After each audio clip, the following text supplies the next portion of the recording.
World Endurance Triathlon. The event is nothing if not audacious. To run the marathon distance, but to do so after swimming more than 2 miles in Pacific Ocean water and bicycling 112 miles through an oven of hardened lava. For some, more on the strength of the will than on the strength of the body. The athletes who attempt to impose their will on this island are at the heart of something too new to be categorized, too unusual to be defined in mere words. They must be seen, and you'll see them today on ABC's Wide World of Sports. I'm Jim McKay at ABC Sports Control. We have a fascinating wide world of sports for you today. However, you may have seen the World Nordic Ski Jumping Championship scheduled for today in your local listing. You won't be seeing that today. What we do have for you is Sugar Ray Leonard defending the World Welterweight Championship that he united by defeating Thomas Hearn some months ago. We'll also have for you the Ironman World Endurance Triathlon, the finish of which is hardly to be believed, believe me. Now the beginning of the triathlon, though, our commentator in the early hours of that day, Jim Lampley. Saturday, February 6th, sunrise on the Kona coast, the western rim of the big island of Hawaii. 591 men and women were huddled next to a pier in the small town of Kailua, waiting for the beginning of a day to remember. They had come from 41 states and 6 countries, following in the footsteps of others who had come before. Some of them had been on Oahu in 1979 when a California swim instructor named David Scott separated himself from 107 others during 5 hours of bicycling, then forced his body through only its second marathon run to win the event in record time, 9 hours, 24 minutes. Last year, Scott stayed home in California, and the former Olympic cyclist named John Howard took his turn at dominating the event. More than 300 others were on the big island to follow in Howard's path and to add their names to the growing legend of the triathlon. Like David Scott before him, John Howard declined to defend his title, but that was nothing more than a footnote, as those who would try it, those of us who would only watch, waited for 7:30 a.m. I'm Jim Lampley. When I first covered this event 2 years ago for ABC Sports, I watched with awe and disbelief as more than 100 competitors pushed into the water for the start. Now there are nearly 600 of them, and those of us who cover this event for ABC are no longer surprised by anything, which is saying a lot when you consider what they're about to do. 2.4 miles of ocean swimming, 112 miles of cross-country bicycle racing, 26.2 miles of running, the marathon. As the event unfolds, you're going to be hearing from experts in each of those 3 separate disciplines. Diana Nyad, the best known of all ocean swimmers and one of only a handful of athletes who have experienced a state of extreme physical exhaustion similar to what triathlon competitors can expect to go through. Eric Heiden, not only the greatest speed skater in the history of that sport, but an inexhaustible and rapidly improving cross-country bicyclist with a training regimen comparable to those of the athletes he has met here. Marty LaCourie, who made his reputation as a middle-distance runner, but who has also had occasion at times to acquaint himself personally with the rigors of the marathon. And to tell us in detail about the mysteries and the mystique of this mound of volcanic rock, a friend who has become the honorary mayor of the island of Hawaii, Artie Johnson. Jim, I've been visiting the big island of Hawaii for 15 years, and every time I come here, I find something new and unique to look at. We're staying at Kailua Bay right now, one of the most beautiful bays in the United States. And the athletes are going to be confronted by something that they might not expect, which is the sun, because we have a lot of sun here. And as the day wears on, the heat may have a great deal to tell in who is going to win this particular race. But first, they have to face the fluctuating currents of Kailua Bay. They swim 1.2 miles out to an anchored boat and then back to the pier, where they shower, change clothes, and get onto their bicycles. And then they head north, paralleling the path used by the great King Kamehameha in the wars that ultimately unified the Hawaiian Islands. They'll ride on the highway, built over the lava fields created by the eruptions of 1801 and 1859, now black and impressive in their silence. It's at this point that the riders will be able to look to their left and see Haleakala crater on the island of Maui. Directly ahead of them will be the Kohala Mountains. And right now they're about halfway to Hawaii. But from here on in, it could be a very, very important factor. It's a wind that might be born in that little channel between Maui and Hawaii, the Alenuihaha Channel, or it could come off Mauna Kea through the North Kohala Mountains. Hawaii, situated at the end of those mountains. In Hawaii, they turn their bikes around and head back south over the same course they have just followed, down to Keauhou Bay and the hotel at the end of that bay. There they get off their bikes put on their running clothes, and start the marathon. 26.2 miles. The combined triathlon distance of 140.6 miles is greater than the distance between Philadelphia and Washington. At Keahole Airport, they turn around and head back to Kailua Pier, where it all began. So that was the challenge which faced them as they stood together before the water on this Saturday morning.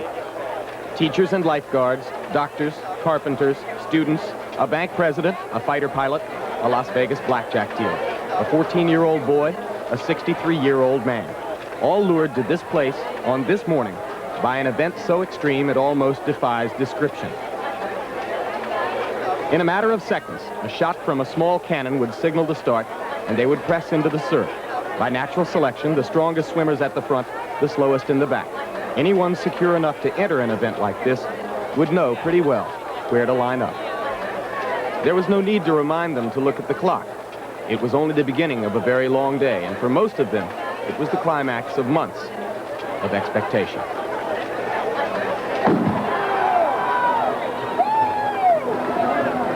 As they began the swim, Diana Nyad rode in a boat just ahead of them. The best swimmers have taken off like rockets, trying to put as many minutes as they can between themselves and the best cyclists who will be chasing them later on. I imagine that everyone who has just started this grueling day is feeling an amount of relief at this moment.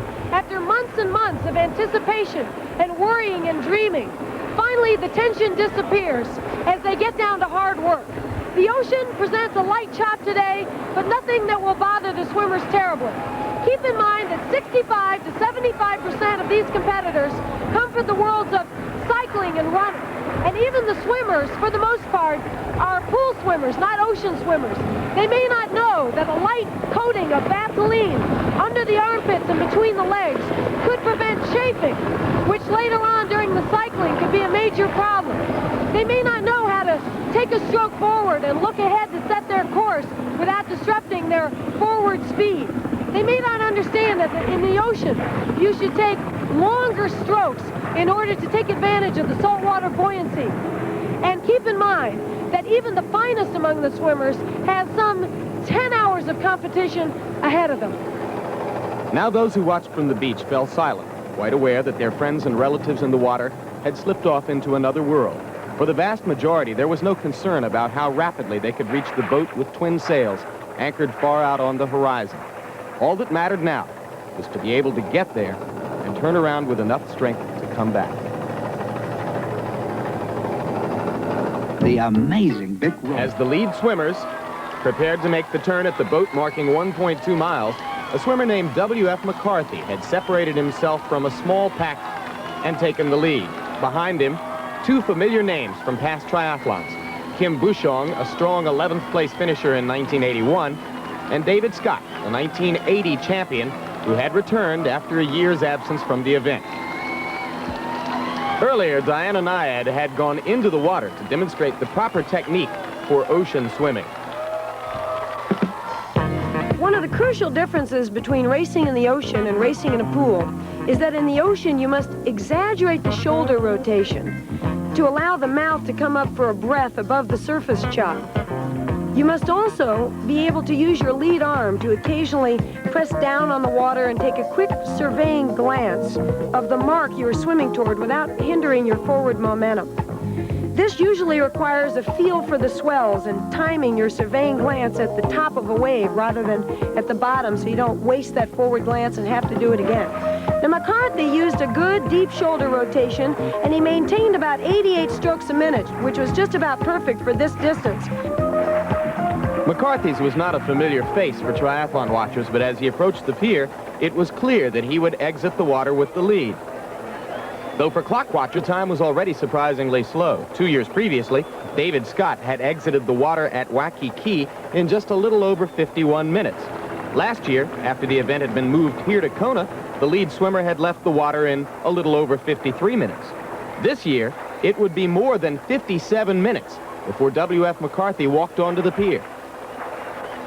Jim, evidently all the swimming times were slow this year for two reasons. One, the water was 3 to 4 degrees colder than anyone had expected, and also there was a fairly heavy cross current carrying the swimmers off to the side on that last stretch into the pier. Awaiting McCarthy as he exited the water, a brief shower, clothes into bicycle gear, and then the job of locating his bike in the bike rack situated just next to the pier to begin the 112-mile bicycle ride. McCarthy's upper body looks slightly swollen, or as we say, pumped up in the vernacular. Swimming makes incredible demands on the upper body, and all of them will be tired in their arms, shoulders, chest, and back. But don't forget, the rest of this race on the bike and on the road is for the lower body, the legs. Just behind McCarthy, a pack of swimmers exited the water in hot pursuit. Patrick Bruce, Kim Bushong, a lifeguard from San Diego who is an excellent swimmer, but an even better bicyclist. Bill Leach, a phys ed teacher from Los Angeles. David Scott, the winner of 2 years before, and John Hobson. All of them moved briskly into the shower area with an eye toward getting onto the bike as rapidly as possible. The vast expanse of bicycles set up next to the pier was in itself an indication of how rapidly this event has grown in 2 years. An unusual thing began happening here, though. McCarthy, whom you'd expect to be in a hurry to get moving on the bike and maintain his lead, walked in an almost leisurely fashion to the bike. While inside, you can see in the right corner of your screen, Kim Bushong was hurrying to get into his bicycle gear and get out onto the road. Usually the lead swimmers make a break as fast as they can to get out on the road and get a lead over the great cyclists, but look at W.F. McCarthy. He was taking his time. He was lollygagging around in the parking lot. No hurry to get out there whatsoever, and it's strictly my speculation, but I feel that McCarthy's only goal for this year was to be the #1 guy out of the water and win the swimming portion of the triathlon. Now, at the top of your screen, you'll see that Bushong came out of the parking lot and headed out on the bicycle course first because he hurried, and he evidently wanted to win this race. It was just a little bit past 8:30 a.m., and even for most of those already out of the water, there were still more than 9 hours left.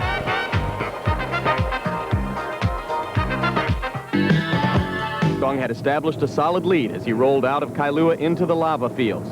In a van just ahead of him, Eric Heiden outlined the challenge of the next 5 hours. Many of the athletes consider cycling to be the key event in a triathlon, and a lot of the riders are accomplished cyclists in their own sense. They've picked up the running and the swimming as secondary sports. Kim Bushong behind me is a top competitor in cycling in America.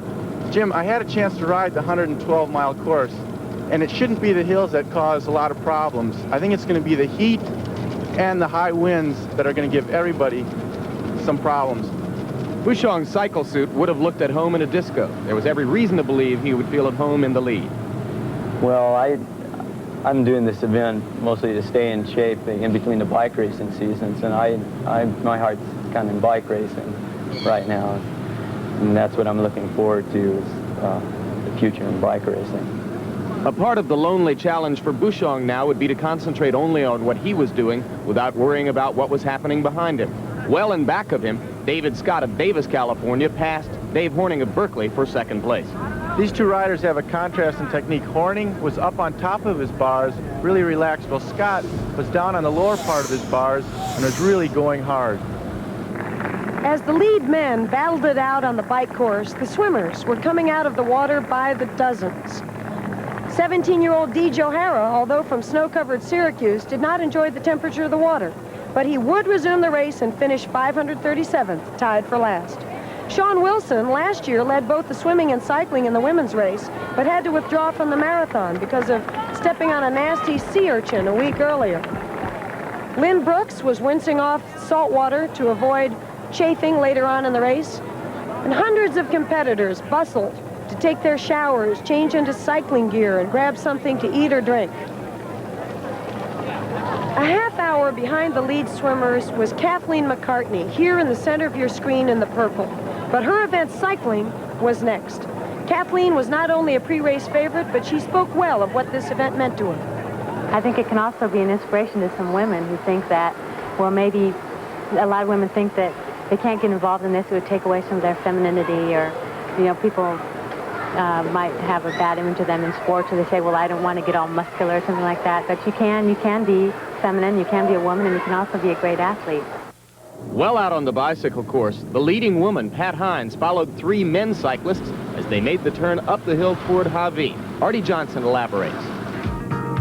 As you can see on this map, from Kailua to this point is 33 miles. And the rest of the way, 20 miles, is uphill to Hawaii. Now, this is where the winds can come into play. On this day, a strong crosswind which bothered many cyclists both going out and coming back. But not Kim Bouchon. It was 10:20 a.m., and he had almost reached the turnaround point at Hawaii. Well, this is another place I'd like you to see that the contestants will never see because it's about 5 miles off the course. No, this isn't a fort we're standing in. This is called the Moakini Luakini Heiau. Heiau is a religious place. It was a place where the royalty came to feast, to pray, and to make human sacrifices.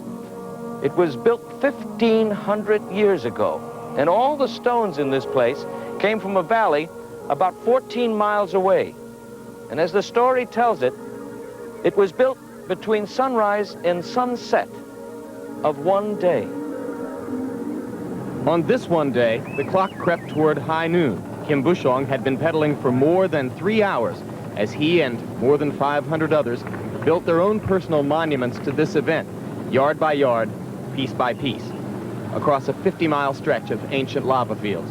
As Eric Hayden notes, it was getting tougher for everyone at this point. After Bouchon made the turnaround, it was apparent that all the riders were going to have a stiff headwind on the way back, like Artie had mentioned. Kim's time, her speed, dropped from 26 miles an hour to less than 20 on the way back. Behind him in second place, David Scott was laboring too. This despite an almost inhuman training schedule. I've been training for about 6 months, seriously. Mileage, I was averaging about 380 miles a week on my bike. Running somewhere between 55 and 70, I would vary the intensity. And swimming about 4,500 to 6,000 yards per day, 6 days a week. This wind is murder. Stronger than you thought? Yeah, it's terrible today. It's really unpredictable. Unfortunately, it's the worst it's been all week, this part. You expect it to be bad down in the lava field? It's usually better down there, right? This road's horrible.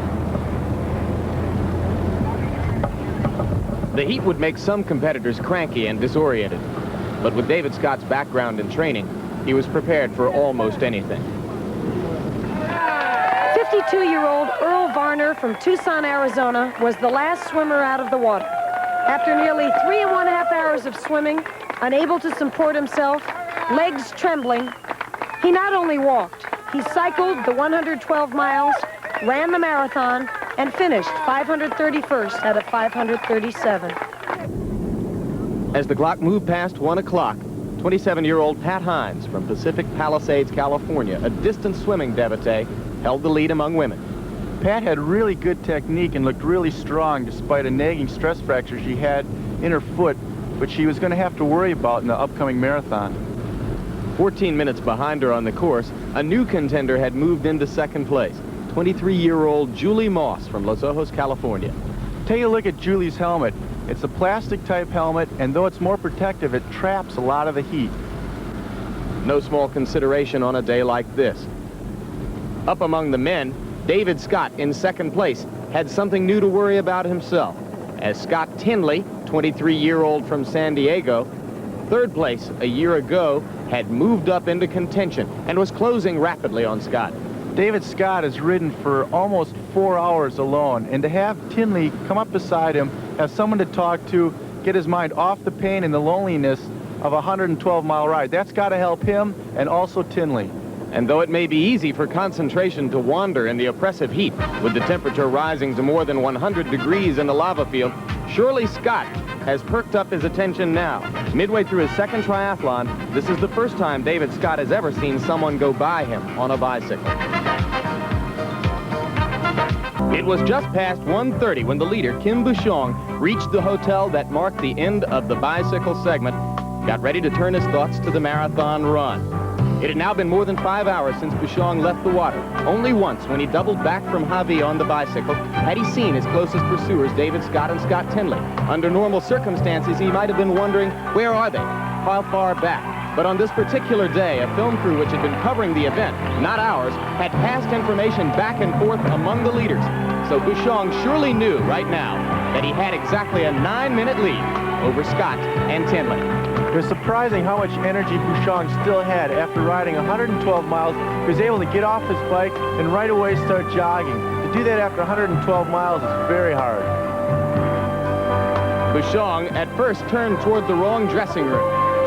With good humor, he righted himself, went into the men's room, and prepared to change shoes. Out on the course, Scott Tinley had fallen back a little bit into a lockstep formation with David Scott, and the two of them passed water and sponges back and forth in a spirit of friendly cooperation. Both Tinley and Scott were riding special made-to-order racing bikes that can cost at least $1,500, but they can make a difference compared to an off-the-rack model of up to about 30 minutes in a 5-hour race. It is a long day, but for Bouchon now, every moment counted. As Tinley and Scott pressed down on the hotel, he hurried to change into the proper clothes for running the marathon. At this point, the event took on an air of comic chaos. As Bouchon started out of the parking lot, he was accompanied by his close friend, Mark Montgomery, actor Bruce Dern, here to work with the ubiquitous film crew, and 2 other members of the crew. The 5 of them, looking like a basketball team in search of a practice court, moved out of the parking lot and onto the marathon course. It was doubtlessly with some degree of insecurity that Bouchon started the 26-mile trek, remembering that 1 year before he had reached this point in the race high up in the standings, but had finished down in 11th place. Remembering that one of the men chasing him, Scott Tinley, had run the fastest marathon in the field the year before in finishing 3rd. And knowing that no one could know for sure how much David Scott might have improved as a marathoner since he ran 3 hours and 20 minutes 2 years before. Though Tinley and Scott were climbing slowly up this hill, it's important to note that cycling is so much faster than running, and it's important that these 2 riders worked hard to gain time on Bouchon. We may never know whether it was helpful to Kim Bouchon at this point to know exactly how great his margin was, or whether it simply created pressure for him. As he began his marathon trek, Marty LaCourie was in a van just in front of him. It's 2 o'clock in the afternoon, and the temperature on the road is over 100 degrees. And when most marathoners start a race, even the best have doubts as to whether they can finish it. Kim Bouchon has been out competing now for over 6 hours as he starts this marathon. Unfortunately, the beginning of the course takes him over some fairly rough hills. And having just gotten off a bike, his thighs have got to be in knots. He needs some time to loosen up, work into the race gradually, but unfortunately in this race, it's too close to walk at the beginning. With the same kind of information from the independent film crew that Bouchon had, Scott and Tinley knew exactly where they stood when they pulled into the hotel. There was one critical difference. Scott Tinley had never won the Ironman endurance triathlon, and David Scott had. Another look at the marathon course map Artie Johnson showed you earlier. Out of the hotel, through the town of Kailua, to a point beyond the airport, and then back. The hills are situated early in the course, but the rest of the race must be run in blinding sunlight and oppressive heat. As Tinley started out, he was able to make a brief pit stop, and yet still hold an edge over David Scott, who was clearly slowing down. Tinley looked a little stiff, but his form was already better than that of the man he was chasing, Kim Bouchon. Well, Tinley's form is the form of a 2:30 marathoner, and here, quite clearly, he was very confident, knowing that he was the best of the 3 in the running event.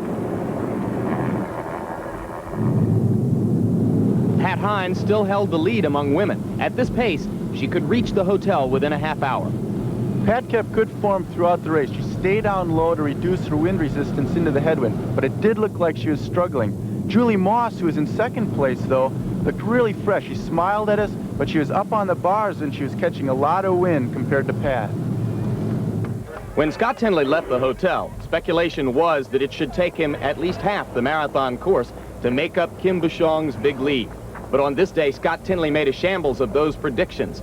He caught Kim Bouchon with still more than 20 miles to go in the marathon, and he went past him almost as if he were standing still. The reason for that was that he ran his 3rd and his 4th mile in under 6:30. That's better than 3-hour pace for the marathon. So he really went out very quickly for the first 5 miles of the race. At this point, it seemed obvious that Kim Bouchon was fading and would no longer be a competitive factor in the race.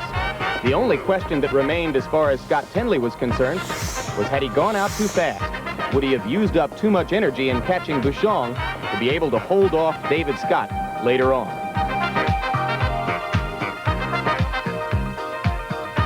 Four o'clock, 8.5 hours into the endurance triathlon, and now there were competitors spread on bike and on foot all along the road from Hawi to the town of Kailua. At the head of the pack, Scott Tinley had less than an hour to go if he could maintain his pace. He had eliminated any semblance of competition, and with the town of Kailua now coming back to him on the horizon, the memory of David Scott was farther and farther behind. In an event where most competitors try and explore their physical limits gradually, Scott Tinley went out in the marathon and just ran the first 10 miles as hard as he could, under 70 minutes. He was holding his form as he headed toward the finish. Behind him, David Scott, who ran with a more loose-limbed style, must have been accepting the depressing reality that second place was the best he could hope for. Meanwhile, there had been a lead change among the women. It's 23-year-old Julie Moss, the former college student from Los Ojos, California, had moved ahead of Pat Hines. For Hines, the worst expectation had now become a reality. She slumped to the side of the marathon course, unwrapping the tape on her stress-fractured foot, hoping only that it could feel a little bit better and she could somehow go farther. Which meant Kathleen McCartney now moved into second place.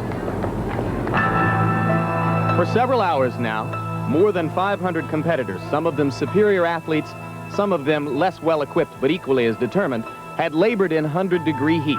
In the preceding year, organizers had been astonished at how few problems the heat had caused. But this day was another story.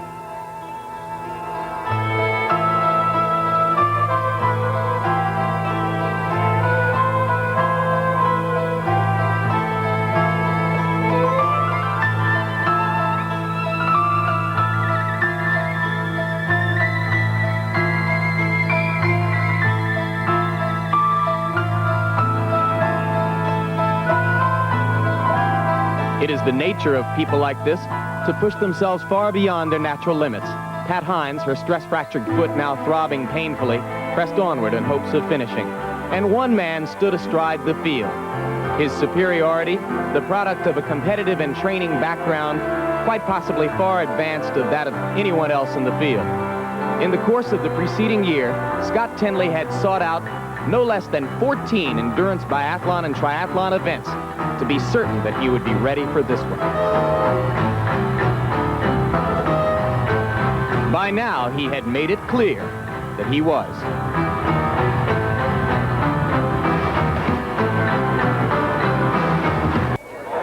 In the streets of Kailua, thousands waited for Scott Tinley to cheer him on toward what was now a certain victory and a possible record for the triathlon event.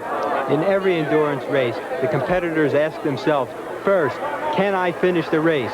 And secondly, can I beat the competition? And once the competition is broken, finally, can and really do I have the desire, now that I've won the race, to go for a record? Later, Scott Tinley would say that it was not important to him to break David Scott's time record of 9 hours, 24 minutes, 31 seconds for this event. But as he moved toward the finish line, the lift in his legs, the change in his tempo suggested to the crowd that a record was what was on Scott Tinley's mind. And as he got closer to the finish, it became an absolute certainty that he would get that too.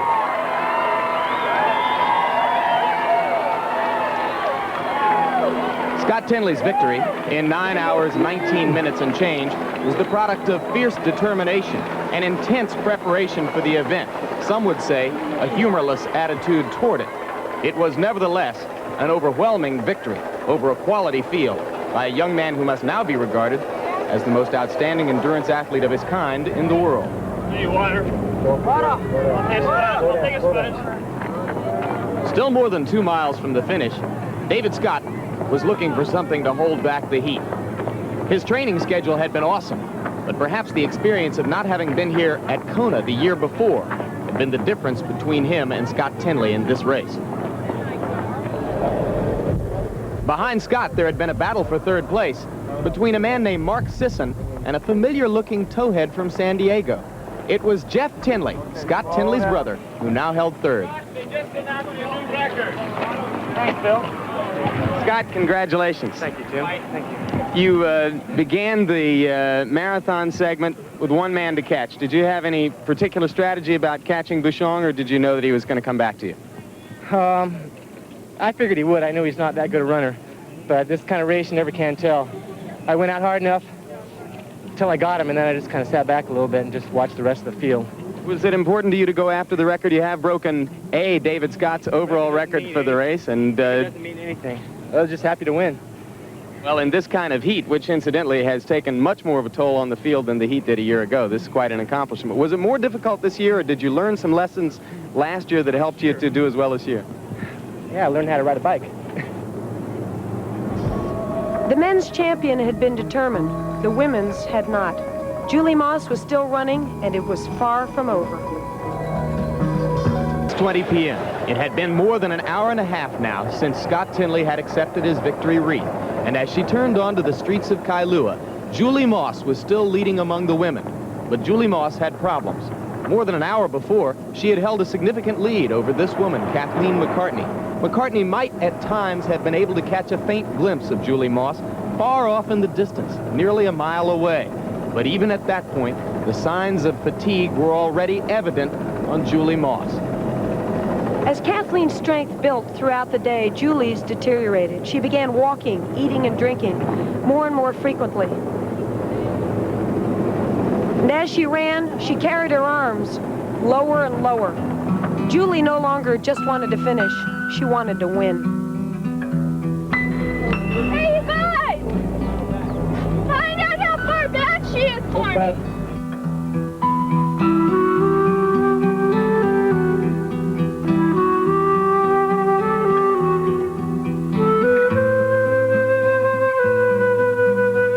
Julie Moss had come to the endurance triathlon to enter and hoping to finish. She never conceived of herself before the race as a potential contender for a victory. Now that was very much on her mind. Her arms stopped pumping, her stride shortened.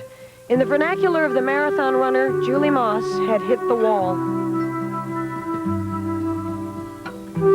But she kept on.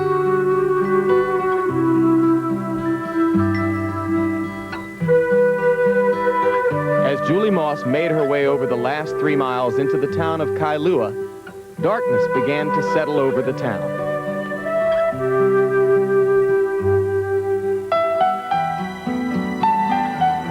On the streets near the pier, a large crowd waited, expecting to cheer Julie Moss onto the finish line.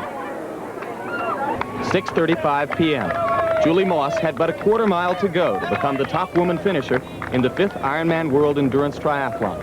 For several miles, she had been getting encouragement and support from an Australian runner named Rowan Phillips.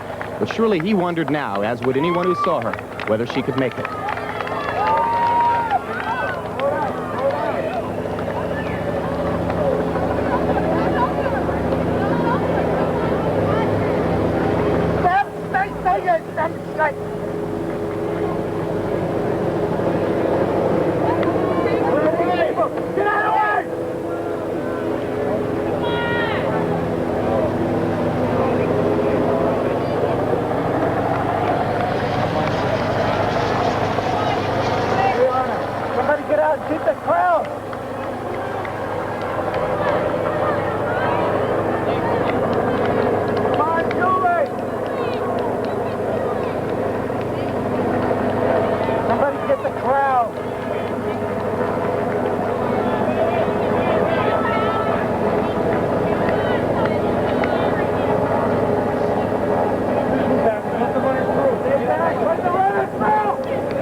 This footage of Julie with her legs shot, her knees buckling under her, her thighs as out of control as rubber bands. She still had the heart to want the victory.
than 200 yards to go.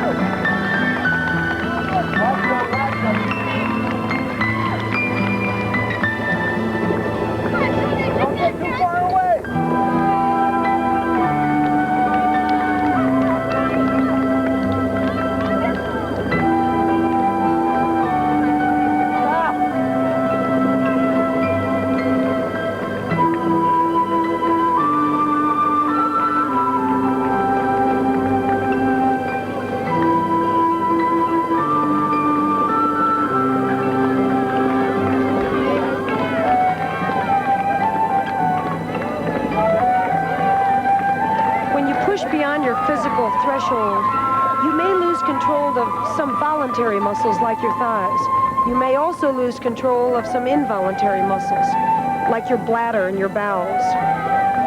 But she still didn't quit.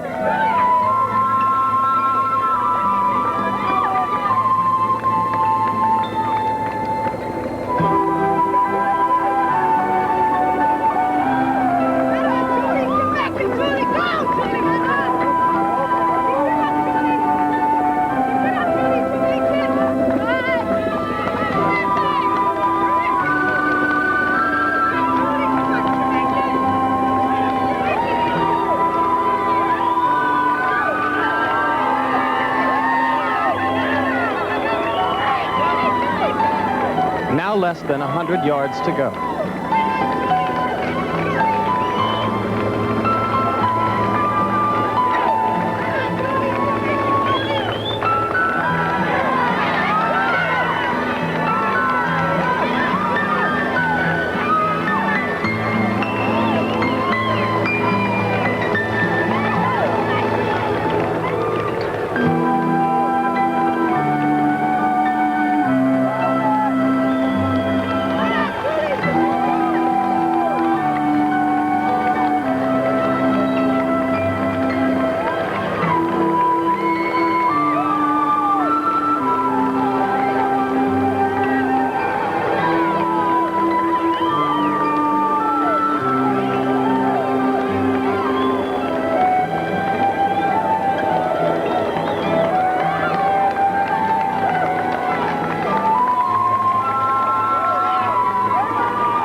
was almost 6:40 p.m.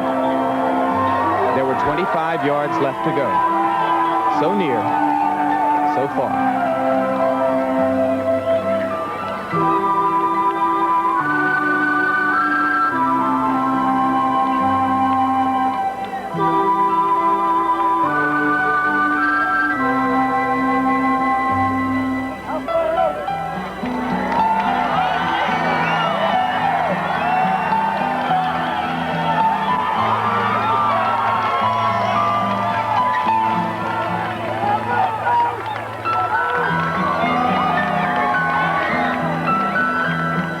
On the ground, Julie Moss looked at the finish line from 10 yards away. Diana Nyad waited, expecting to interview the winner. There was one more surprise.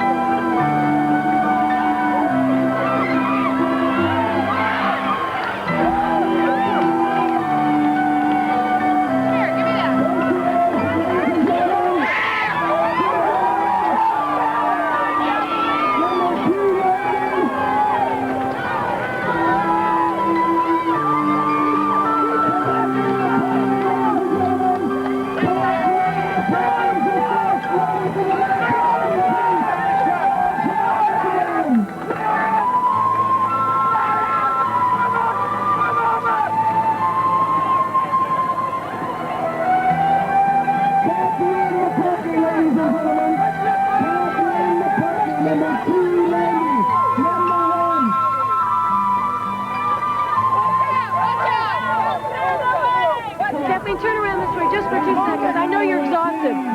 You had a long day. I know. I had a very long day. You were so tough. I started out kind of weak, and I pulled on strong. The second half of the bike, I really felt great. The run, I felt like $1 million. Did you know how far behind you were, though? Well, I knew I was really far behind.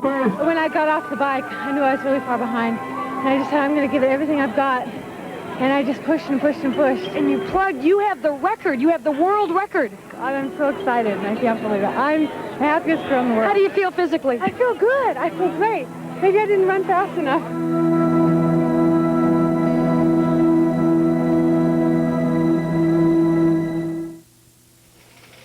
The ordeal of Julie Moss, which, by the way, inevitably recalls to us the story of Dorando Pietri. Remember, he was the little Italian runner who led the marathon in the 1908 Olympics, coming into the stadium. Obviously didn't know where he was. Officials turned him in the wrong direction first, then the right direction. Eventually carried him across the finish line, an act which cost him the gold medal, which then went to Johnny Hayes of the United States. Something, that endurance triathlon, isn't it? There was nobody there to record the reactions of Dorando Pietri, but Diana Nyad was able to talk to Julie Moss a couple of hours later. Julie Moss, it is 8:07 p.m., approximately 2 hours after you heroically came across the finish line. I hadn't planned on it being heroic at all. I planned on a nice, clean, unnoticeable sweep. And it just didn't turn out that way. It was so close, and I wanted to win so bad. I think this is the first time I've ever wanted something so badly that I was going to crawl on my hands and knees to get it. Which you did. Yeah. We all have a very dramatic, emotional memory of the finish. Oh. What is your memory? My memory is it was so close, and it was slipping out of my hands, and I had to finish. There was no way I was not going to finish. I decided that. I mean, I could crawl. I mean, that was my last draw. And when I finally, my legs gave out the last time, and I could see the line, I just started moving for it. I wanted to win it. I thought heard the crowd, and I knew they wanted me to win it. I mean, here's this girl who can't walk, and God, let her win it at least. And that didn't come true, but it was close. So did you know precisely where Kathleen was? The whole time. I'd say from about 13 miles into the race, I knew she was on. I kept hearing splits on her, so she was chasing me, and pretty soon she was 3/4 of a mile behind me consistently. The feeling of just having your body collapse on you. Well, you're an endurance athlete. You've hit that wall time and time again. It's incredible. And I laid in this tent here thinking, what is going on with my... I mean, everything shut down. Everything cut loose and shut down. It was a pretty scary experience. The long day was over for some, still going for many. In the women's competition, Sally Edwards and Lynn Brooks tied for third place. In the men's, Jeff Tinley was third, and David Scott finished second in a time better than that of last year's winner. Greg Redden of Australia ran his very first marathon here and finished a respectable 7th. Kim Bushong struggled throughout much of the marathon, but nevertheless held on courageously and finished 8th. Pat Hines also showed her courage, but in the end she was unable to finish. 14-year-old Rodkey Faust walked glassy-eyed through the night and finished in 17.5 hours. 60-year-old Ove Sandelius, deputy governor of the Swedish province of Orero, took until 3:15 a.m. to finish, but he got home. And so did Jim Gayton, a man who 3 years ago was paralyzed from the waist down in a skiing accident. And so did Ralph Hetker, running on a surgically constructed knee completely made out of steel and plastic. All in all, 537 of them finished, more than 90% of those who entered the water at Kailua Pier at 7:30 in the morning.